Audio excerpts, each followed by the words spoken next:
My name is Sienna Caldwell. I'm 29. And I didn't know my relationship could die without a fight until my boyfriend announced he was going on a 2-week self-discovery trip with his ex-girlfriend. It was one of those evenings that looks harmless in hindsight. The living room smelled like microwave popcorn. A show murmured from the TV, something I wasn't really watching. I was half curled into the corner of the couch, phone in hand, scrolling mindlessly like a person trying not to feel how tired she is. Ethan came out of his bedroom with the kind of expression people wear when they've rehearsed their lines in the mirror. He stood directly in front of the TV. "I need to talk to you about something serious," he said. His tone was so grave, my stomach dropped automatically, like my body didn't even wait for context before it started preparing for pain. I muted the TV. "Okay, what's going on?" He inhaled slowly, as if he were about to confess a crime or announce a spiritual awakening. With Ethan, it could be either. "I'm going on a self-discovery trip," he said. I blinked. "A trip?" He nodded. 2 weeks. 2 weeks. Not a weekend. Not a "I need space" night at a friend's place. 2 weeks is what people do when they want to come back different, or not come back at all. "Where?" I asked, keeping my voice level. "It's a wellness retreat." His eyes brightened in that specific way, like he enjoyed the performance of being someone who cared about growth. Mindfulness, journaling, hiking, it's supposed to reset you, like realignment. I watched him carefully, not the words, the details around the words. He was standing too straight, hands clasped in front of him, like a student giving a presentation, and he wouldn't meet my eyes for longer than a second at a time. Something about that made my skin feel cold. "Who are you going with?" I asked. He said the name like it was supposed to mean nothing. "Marisol." I didn't react, not outwardly, but inside my head something went very quiet, like a room full of people suddenly turning to stare. Marisol Vega, Ethan's college ex, the one he described as the person who really understood his creativity, the one whose photos still floated around his social media like a ghost he never fully blocked. I'd seen her face before I ever met her, a smile that looked too confident to be innocent, a kind of beauty that didn't beg for attention, because it assumed it already owned the room. I set my phone down carefully, like any sudden movement might turn this moment into something uglier. "With Marisol," I repeated. "Just you and her?" His jaw tightened for half a second. Then he softened his face again, like he remembered which version of himself he was trying to sell. "Don't make this awkward," he said quickly. "It's not about her." That sentence always comes first, doesn't it? Not, "I understand why you'd feel weird." Not, "I'm sorry this sounds bad." Just, "Don't make this awkward." As if my discomfort would be the betrayal, not his plan. "We're friends now," he continued. "She's dealing with her own stuff, and we found this retreat that had a group rate." "A group rate for two?" I asked. He gave a small laugh, like I'd made a silly joke. "Yeah, well, 2 spots opened up at the last minute. It's not like that." I nodded slowly, forcing my face into something neutral. Calm. Curious, even. Because I'd learned something about Ethan over the last 8 months of living together. If I got emotional, he'd call me dramatic. If I got quiet, he'd call me cold. If I asked questions, he'd say I was controlling. So I didn't give him anything he could twist. "When do you leave?" I asked. "Tuesday morning." "That's soon." "I know." He stepped closer, lowering his voice like he was offering me a gift. "But that's why it's perfect. Spontaneous. Like life is opening." I studied him. He didn't look guilty. He looked excited. Not excited about journaling in the woods or sitting in silence. Excited like someone who just got permission to do the thing they wanted to do, without consequences. And suddenly, I understood something sharp and ugly. This wasn't just a trip. This was a test. A test to see how much I would tolerate, how small I would make myself to keep him comfortable, how cool I'd be so he could keep telling people he had the perfect, supportive girlfriend. He waited for my reaction like a child waiting for applause after a school play. I picked up my water bottle, took a slow sip, bought myself time. Then I said softly, "That sounds wonderful." His eyebrows jumped. "Really?" "Yeah," I said, even gentler. "If you need to find yourself, who am I to stand in your way?" For a moment, he looked suspicious, like he was searching my face for a hidden blade. Then relief washed over him so hard it almost made him giddy. He smiled wide, too wide. And then he leaned down and kissed my forehead. Not my mouth, not my cheek, my forehead like I was a well-behaved pet. "This is why I adore you," he said. "You're so enlightened." Enlightened. I swallowed a laugh that felt more like a cough. Because what I was feeling wasn't enlightenment. It was clarity. The kind that arrives when you finally stop negotiating with reality. Over the next 3 days, Ethan transformed into a man preparing for a new life. He bought new athleisure wear, expensive, neutral-toned, the kind people wear to look spiritual without ever breaking a sweat. He filled our kitchen counter with supplements and electrolyte packets. He talked about energy alignment while leaving dirty dishes in the sink. He didn't notice how quiet I became. Or maybe he did, and he liked it. At night, while he scrolled through retreat schedules and playlists titled Inner Peace, I lay beside him, staring at the ceiling, listening to the faint hum of the refrigerator, feeling my heart do that slow, steady thing it does when it's grieving, something it hasn't admitted is dead yet. Every so often, Ethan would glance at me and say, "You're really okay with this?" And every time I'd answer the same way, "Of course, go find yourself." On Tuesday morning, I drove him to the airport. The sky was pale and washed out, like even the sunrise couldn't be bothered to commit to color. Ethan was buzzing with excitement. He tapped his knee the whole ride. He checked his phone every 2 minutes. Not once did he say, "I'm going to miss you." Not once did he ask, "Are you sure you're okay?" At the drop-off lane, he leaned in and hugged me fast, like I was an obligation, not a person. "I'll have spotty service," he said, "so don't worry if I don't message much." "No worries," I replied. "Enjoy your journey." He grinned, grabbed his bag, and walked away without looking back. I watched him disappear into the crowd, and the moment he was gone, my hands stopped shaking. Because the decision had already been made, quietly, neatly, inside me. The plane hadn't even taken off yet, and I was already taking my first step down a different path. The second Ethan's plane lifted off, something in me clicked into place. Not rage, not hysteria. Just a clean, precise calm, like my body finally stopped wasting energy trying to keep a sinking ship afloat. I sat in my car in the airport parking garage for a full minute, hands on the steering wheel, watching the departures screen through the glass doors. Flights scrolling, names and numbers, people moving like ants, everyone going somewhere. Ethan was going somewhere too. And for the first time since he'd moved into my apartment, I let myself say the truth out loud, quietly, like a confession meant for no one else. He doesn't get to do this and still come home to my life. I drove straight to a moving company. Not after crying in a Starbucks bathroom, not after calling my best friend for permission to be upset, not after a dramatic confrontation that would give him a story to twist later. Straight to a moving company. Because I'd already done the emotional part. I'd already spent months feeling the imbalance. The way he called my boundaries controlling. The way he talked about freedom while living inside the stability I paid for. The way he acted like I should be grateful he'd chosen me, when all he'd really chosen was comfort. The moving company receptionist barely looked up when I walked in. "Can I help you?" "Yes," I said. "I need a move scheduled. Today." She blinked. "Today? I'll pay extra." That got her attention.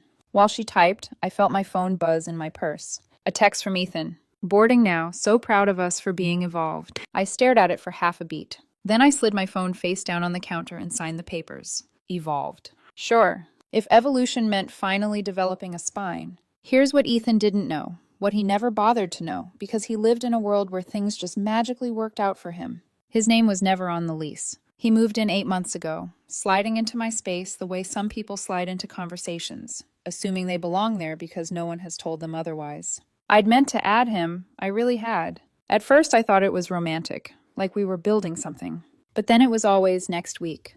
Always after my schedule calms down.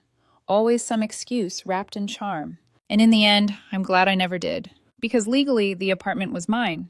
And practically, 80% of the furniture was mine too. The couch he sprawled on like a king? Mine. The dining set he never wiped down? Mine. The bed frame he'd climbed into every night like he was entitled to softness? Mine. Even the ridiculous jungle of houseplants he loved showing off on his socials? Look at our peaceful home vibe.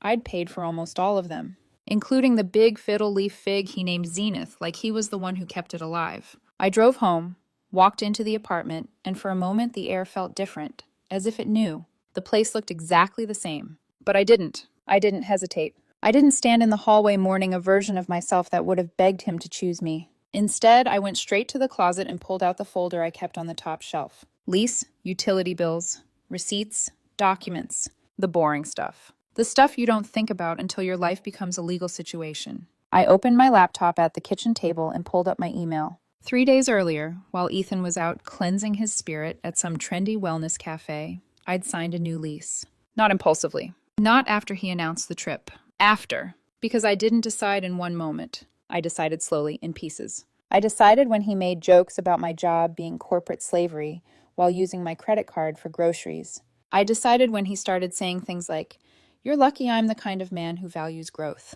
I decided when I realized Marisol's name came up in his stories a little too often, always coded in nostalgia. And I decided completely the second he said the words. Don't make this awkward. So Monday, yesterday, I'd toured an apartment across town. Quieter building, better security, new plumbing. Amazing water pressure, the landlord had said proudly. I signed the lease that afternoon, paid the deposit, transferred the moving date to immediately.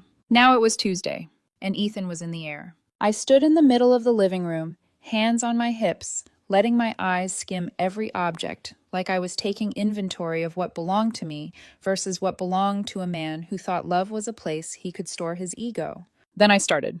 I packed with a kind of discipline that surprised even me. No dramatic throwing of his things into trash bags. No revenge. Just precision. I wrapped my dishes. I boxed my books. I labeled my kitchen appliances. I unplugged the TV I'd bought on Black Friday and paid off by myself. By noon, 2 movers arrived. Big guys with calm faces, the kind who didn't ask questions. The kind who'd seen people leave other people behind before. Everything going? One asked, glancing around. Not everything, I said. Just mine. They nodded, like that made perfect sense. Because it did. We moved for 2 days. 2 days of walking things out, down the elevator, into the truck. Each trip felt like exhaling. Each box felt like reclaiming space inside my chest. I didn't touch Ethan's belongings except to gather them. And even then, I was careful. I folded his clothes neatly, stacked his shoes by the entryway, put his toiletries in a plastic bin and set them on the kitchen counter like evidence. I gathered his random, half-finished business notebooks, the ones filled with vague phrases like brand resonance and monetize authenticity, and placed them in a box labeled Ethan. Then I arranged everything in the living room like I was preparing a display. Not to be kind, to be unarguable. So he couldn't claim I'd stolen from him. So he couldn't twist it into a narrative of cruelty. By the time the last box left the apartment, it was dusk. I stood in the empty bedroom and listened.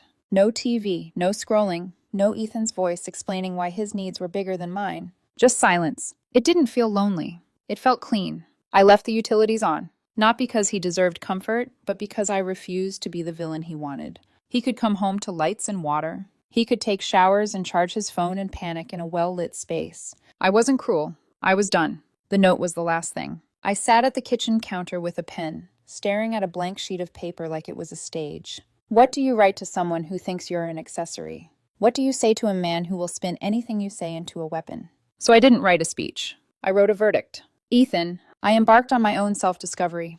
I realized I deserved better. Your belongings are in the living room. The lease ends in 3 weeks. Contact the landlord. He's expecting you to either sign a new lease or move out. I found myself, and that doesn't include you. Best wishes with your growth. I stared at the words after I wrote them. They didn't feel dramatic. They felt factual. I placed the note on the kitchen counter, right where he always dropped his keys, like the world was built to catch him. Then I walked out of the apartment for the last time. No tears. No shaking. Just a long exhale in the hallway before the door clicked shut behind me. In my new apartment, I stood in the center of the empty living room with boxes stacked like small towers around me. The windows were larger here. The air smelled like fresh paint and possibility. And for the first time in months, I felt like my own life belonged to me again. I blocked Ethan's number. Then I paused. Because I knew something my calm couldn't erase. Ethan didn't handle rejection well. Not when it was quiet. Not when it left him with no audience. He needed a reaction. He needed conflict. He needed to be the victim or the hero, not the man who got left behind because he tried to take a vacation with his ex like it was nothing. I stared at my phone, thumb hovering. He could still reach me through other ways. Email, streaming accounts, social media. And I realized too late I'd only cut one thread. Not all of them. That night, I slept for the first time in weeks without waking up to anxiety. But the next afternoon, Wednesday, my laptop chimed. A new email notification. From Ethan. Subject line, "What is this?" My stomach didn't drop. It tightened, because I already knew. He was back. And he wasn't alone. The first email was short. Too short. The kind of message that doesn't ask questions. It makes accusations. "What is this? I came back early because the retreat was a disaster and you're gone. This isn't funny, Sienna. Where are you?" I read it once, then again. Then I closed my laptop without replying. Because silence, I was learning, was the only language Ethan couldn't manipulate. 5 minutes later, another email hit. The landlord says I have to sign a new lease. I can't afford this place alone. This feels manipulative, like you're trying to control me. There it was, control. That word he loved to use when the situation stopped benefiting him. I leaned back in my chair and stared at the ceiling of my new apartment, watching the faint shadow of the ceiling fan blades spin slowly. The air here felt lighter, quieter. This was the part where old me would have typed a response, an explanation, a justification. But explanations only feed people who want leverage, not understanding. So I did something else. I called Noah. Noah still lived in my old building. 3rd floor. Same hallway we used to share groceries in awkward silence with neighbors. He'd helped me carry boxes once when the elevator was broken and never forgot Ethan's name. "Hey," he said when he picked up. "Everything okay?" "I need details," I said. "Has Ethan been back?" There was a pause, then a low whistle. "Oh, yeah, he's back." My chest tightened. "How bad?" "Bad enough that everyone on your floor knows your name now." I closed my eyes. Noah continued, voice dropping. "He showed up late Wednesday night, furious, slamming doors, and, he wasn't alone." I already knew the answer, but I asked anyway. "Marisol?" "Marisol," Noah confirmed, carrying a tote bag and acting like she lived there. Of course she was. I pictured it easily. Her standing in my living room, touching my furniture, speaking in that calm, superior tone, like she was the reasonable one in the room. She kept saying things like, "We'll figure it out," Noah went on, like it was a joint problem. A joint problem. I laughed once, sharp and humorless. "That's not even the best part," Noah added. "I heard her on the phone." "With who?" "Some guy named Caleb." My fingers stilled. Caleb, Marisol's current boyfriend. The one Ethan had insisted was basically just a formality. "What was she saying?" I asked. Noah hesitated. She was crying, accusing him of spying, saying the retreat wasn't like that. Then she started yelling about social media. I could picture it now. Caleb scrolling through photos of Marisol and Ethan under starry skies, captions dripping with growth and alignment. "So he didn't know?" I said. "Nope," Noah replied. Sounded like he found out the same way everyone else did. Social media never lies. It just exposes. "And Ethan?" I asked. "Oh, he was pacing, talking about how you abandoned him, how you stole the apartment." I pressed my lips together. Stole. Interesting choice of words for something that legally and financially belonged to me. "Anything else?" I asked. Noah lowered his voice. "Yeah, your ex is spinning. And Marisol? She's not calm like she pretends online. She's panicking." I thanked Noah and hung up. I didn't feel triumph. I felt confirmed. This was never about a retreat. It was about entitlement. More emails came in over the next hour, each one more frantic than the last. "This isn't how adults handle conflict. Marisol thinks you're being emotionally abusive. You can't just disappear when things get hard." "Ah," Marisol thinks. I imagined her perched on my couch, diagnosing me like she was an expert on my inner life. I didn't respond. Instead, my phone lit up with an incoming call. Unknown number. I let it ring. Then it rang again, and again. Finally, a voicemail. It was Karen, Ethan's mother. Her voice hit my ears like a familiar, unwelcome perfume. "How could you do this to my son?" she snapped, skipping hello entirely. "He's devastated. He came home expecting a partner, not an eviction notice." I waited until the message ended before calling her back. Curiosity won. "Karen," I said when she picked up, "nice to hear from you." "Don't get sarcastic with me," she barked. "Ethan is practically homeless." "He's not homeless," I replied calmly. "His belongings are safe. He has 3 weeks to decide whether to sign a lease or move out." "You're cruel," she said, "all because you're jealous of his bond with Marisol." There it was. Jealousy, the universal excuse people use when accountability feels too heavy. "Karen," I said evenly, "your son went on a 2-week retreat alone with his ex-girlfriend." Silence. Then, "He said you were fine with it." "I was," I replied. "So fine that I decided to find my own peace somewhere else." "You're small-minded," she hissed. "Okay," I said. "Bye, Karen." I hung up before she could inhale again. That night, I got notifications. Password reset attempts. Netflix, Hulu, Disney+. All from a location I didn't recognize. I stared at the alerts and laughed. A real laugh this time. The audacity. I reset every password. Changed them to phrases that made me smile. Get your own streaming. Mindfulness. Isn't free. Not your account. Then my phone buzzed with a text from another unknown number. "Ethan wants to know why you're being so petty about the streaming accounts. He's having a breakdown." I typed back. A breakdown over Hulu? Suggest some breathing exercises. I blocked the number. I thought that would be the end of it. I thought he'd lick his wounds privately and retreat into whatever narrative made him feel less exposed. I was wrong. Because when Ethan realized he couldn't reach me digitally, he decided to try something more personal. Something public. Something messy. Friday afternoon, after my workout, I walked out of my gym and froze. Ethan was leaning against a car in the parking lot, waiting. And he wasn't alone. Marisol stood a few feet behind him, arms crossed, sunglasses hiding her eyes like she was there to observe, not participate. I tightened my grip on my gym bag and kept walking. Sienna, Ethan called. We need to talk. I didn't slow down. You can't just ignore me, he said, jogging to catch up. We were together for 3 years. 8 months, I corrected, unlocking my car, living together. The emotional bond was 3 years, he shot back. I looked at him then, really looked. What does that even mean? I asked. He reached for my arm. I stepped back. Don't, I said quietly. Marisol cleared her throat. You're being dramatic. I laughed. Of course, I said. You'd know. Ethan exhaled sharply. Look, I get that you're upset, but nothing happened. Great, I replied. So you just meditated romantically. Marisol rolled her eyes. We did yoga. We shared feelings. Enchanting, I said. What's the problem now? Ethan's voice dropped. I need a place to live. I met his eyes. So find one.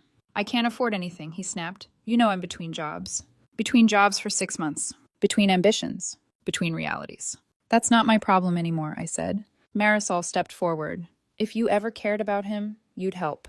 I did care, I replied. Then he went on a retreat with you. She scoffed. You're just intimidated by our bond. I smiled. Your bond lasted 5 days, I said gently. That's not destiny. That's a short vacation. Ethan's face flushed. You don't get it. Neither do you, I said. You're not even living together. The color drained from Marisol's face, because that's when the truth slipped out. She'd been telling people, including Ethan's mother, that she'd offered him a place to stay. She hadn't. She couldn't. Because she was couch surfing. Because Caleb had kicked her out. The silence between them was loud. Awkward. Exposing. I opened my car door. As I drove away, I watched them in my rearview mirror. 2 people who'd mistaken chaos for connection, now stranded together with nothing but their lies. And for the first time, I felt something close to relief. But I should have known better. Because Ethan wasn't done escalating. Not by a long shot. By Saturday morning, he knew where I lived. Saturday morning started quietly. Too quietly. The kind of quiet that only exists before something ugly decides to announce itself. I was still in pajamas, coffee steaming in my mug, when my phone buzzed with a notification from my smart door camera. Motion detected. I frowned. I wasn't expecting anyone. I tapped the screen. And there they were, a moving truck idling at the curb. 4 people standing in front of my building like they were about to stage an intervention, or an invasion. Ethan, his mother Karen, his younger brother Liam, Marisol, and trailing slightly behind them, hovering with anxious energy and a messy bun, a woman I vaguely recognized from Instagram stories, Tessa, Ethan's friend from his half-baked consulting venture. My chest didn't seize. It hardened. Karen was ringing the doorbell. Again, and again, and again. I didn't move. I watched through the camera as she gestured wildly, her mouth forming words I couldn't hear, but absolutely understood. Finally, I spoke through the intercom. What do you want? Karen jumped like she'd been waiting for a ghost to answer. You need to come outside right now, she snapped. This has gone far enough. No, I said calmly. It really hasn't. Ethan stepped forward, trying to soften his posture like he still believed charm might save him. Sienna, we just want to talk. You brought a moving truck, I replied. That tells me everything. Liam cut in, arms crossed. You're ruining his life over your pride. I laughed quietly. His life isn't ruined, I said. He's just facing consequences. Marisol scoffed. This is so unnecessary. Oh? I tilted my head slightly. You mean like going on a 2-week retreat with someone else's boyfriend? Tessa stepped closer to the camera, palms raised. Let's not attack each other. Vibrationally speaking, this is really low energy. I smiled. You know what's low energy, I said, showing up uninvited to my home with a crowd. Ethan's face tightened. You can't just shut me out like this. I can, I replied, and I am. Karen leaned toward the camera, eyes blazing. You need to step up and take responsibility. I already did, I said. I moved out. That's not responsibility, she hissed. That's running away. No, I corrected. That's choosing myself. Behind them, Marisol shifted uncomfortably. She didn't look smug anymore. She looked tired.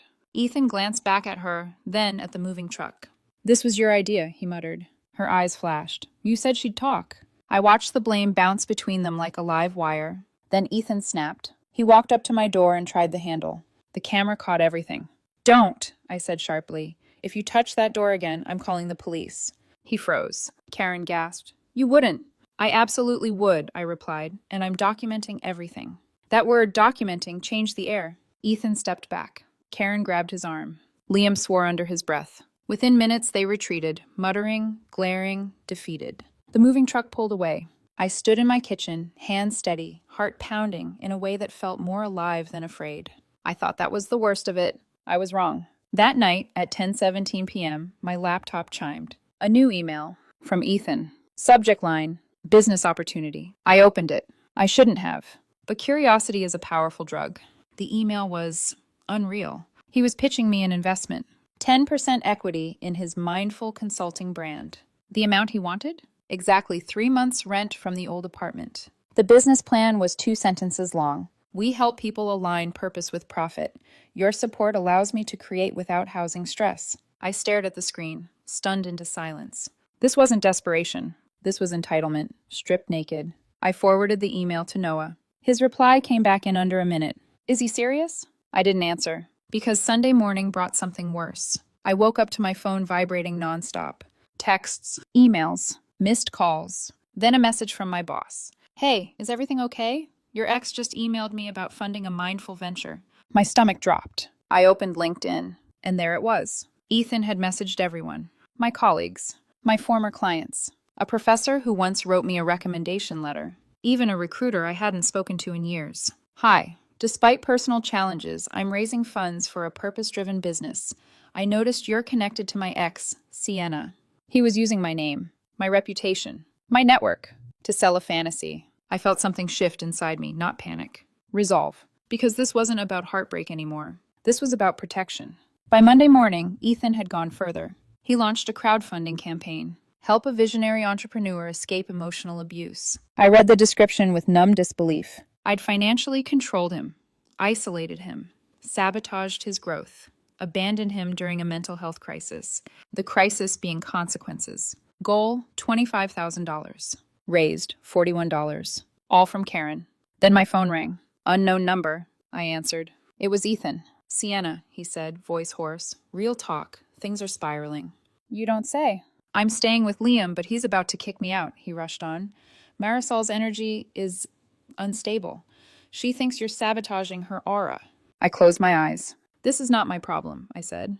Just give me some money, he pleaded, to calm things down. No, I replied. Silence. Then a click. Wednesday was court day. He'd filed a civil claim. Something about domestic partnership damages. He represented himself. The judge skimmed the papers, unimpressed. Sir, she said flatly, you lived together for 8 months. You were on a trip with another woman when she moved out. What exactly are you claiming? Ethan swallowed. Emotional investment. The judge dismissed the case in under 5 minutes. Outside the courthouse, Ethan stood with Tessa filming him, delivering a speech about the systemic oppression of emotionally intelligent men.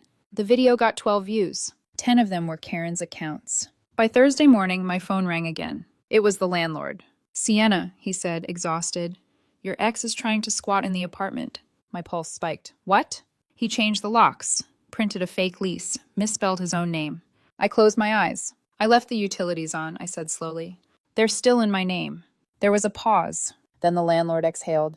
That explains a lot. That afternoon, I called the utility companies, and I shut everything off. Within an hour, my phone rang again. This time it was Liam. Turn the power back on, he snapped. Ethan's there. Then he should leave, I replied. You're heartless. No, I said, I'm finished. By Friday, the police removed Ethan from the apartment. He tried to burn incense in front of them. Yelled about planets being in retrograde. They were patient. 2 weeks later, Ethan was back with his parents. Marisol vanished. Karen sent one final email. He was going to propose on that retreat. Marisol was helping him choose a ring. I laughed. Not because it was funny. Because it was absurd. Because it proved everything. Now my life is quiet. Clean. Mine. And I've learned something important. Standing up for yourself isn't petty. It's essential. It's been 2 weeks since the police escorted Ethan out of the apartment. 2 weeks since the locks were reset, the fake lease was laughed at, and the incense smoke finally cleared. This is where everyone landed. Ethan moved back into his parents' house. His childhood bedroom, according to Noah, the same one with the motivational posters he never took down. Karen tells people he's taking a break from toxic capitalism. Translation: he doesn't have a job, and no one is funding his ideas anymore. His crowdfunding page quietly disappeared after hitting $41. Karen's contributions accounted for all of it. She later disputed the charges. Ethan's LinkedIn bio now reads, visionary, conscious leadership, rebuilding. He has 0 active projects. Marisol resurfaced online a week later, back with Caleb. Their photos are aggressively cheerful, long captions, forced gratitude, comments turned off. Someone tagged me in one by accident. It disappeared minutes later. Karen sent me one final email. I knew it was the last one because it didn't accuse me of anything. It just tried to wound. He thought you were his soulmate. He was going to propose. Marisol was helping him pick a ring on that retreat. Propose. On a trip with his ex, with his ex's help. I stared at the screen for a long time before closing my laptop. What do you even say to that? Nothing, because the truth didn't need defending. The proposal wasn't real. The growth wasn't real. The retreat wasn't real. It was a performance, one I'd finally walked out of. Last Friday night, I ran into Ethan at a bar near my new place. He was tipsy, softer, smaller. He tried to fist bump me. Hey, he slurred. No hard feelings, right? I studied him for a second. Not with anger. With distance. No hard feelings, I said. You did me a favor. He laughed like he thought I was joking. Yeah, Marisol tried to get me to fund her wellness project too, he added. Said we could be mindful partners. I smiled. Of course she did. As I walked away, I felt something settle fully in my chest. Peace. Not the Instagram kind. The real kind. The kind that comes from knowing you didn't lose anything worth keeping. I found my own path after all. It had boundaries. Quiet. And really great water pressure. And no one tries to put crystals in the microwave at 3 in the morning. Sometimes the best response isn't an argument. It's action.